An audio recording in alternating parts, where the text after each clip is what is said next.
લાઈફમાં એટલે આ રીતે કેમ અમારો દાખલો લઈએ છે કે અમારું નહીં તો આવા કેસમાં હોય કે હારું થાય જ નહીં. બધું જ કેટલાય પ્રશ્નો અને એ વખત થતા હતા લોકોને પ્રશ્નો.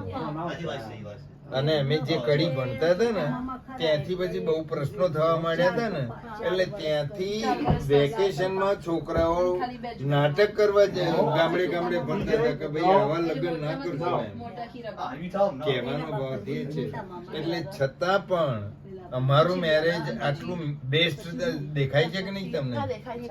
બસ એટલે આમાંથી કોઈ વખતે કઈક તમારો પ્રશ્ન કઈક આગો પાછો આવે ને તો અમને મગજમાં રાખજો કે આ દાદા ને દાદી તો કેવી રીતે બેસ્ટ કે છે.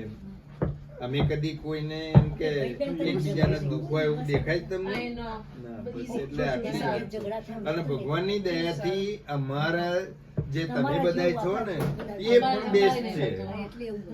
મૂળ વાત એ બેસ્ટ છે એટલા માટે હું કહું છું કે અમારા જે બધા તમે બધા બેસ્ટ છો. કામ કરવાનું બહુ આવે, ખેતીવાડી નું બે બહેનો બે ભાઈઓ.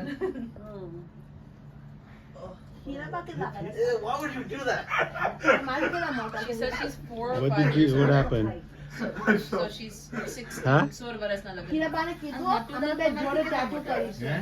નટુ દાદા તમારાથી કેટલા મોટા હતા? મારાથી 12 વર્ષ મોટા. ઓ એટલે 12 વર્ષ મોટા હતા? તમારે Yeah. હીરાબાને તમારા કાંતિ દાદા પછી, right? So હે? નટુ દાદા પછી કાંતિ દાદા પછી તમે હતા. નટુ દાદા અને તમને સાંભળો આ જાણવા જેવું છે બધું. નટુ દાદા નો બર્થ ક્યાં થયો હતો? બર્મા. એટલે ફોરેન માં જન્મ્યા હતા. અને કાંતિ દાદા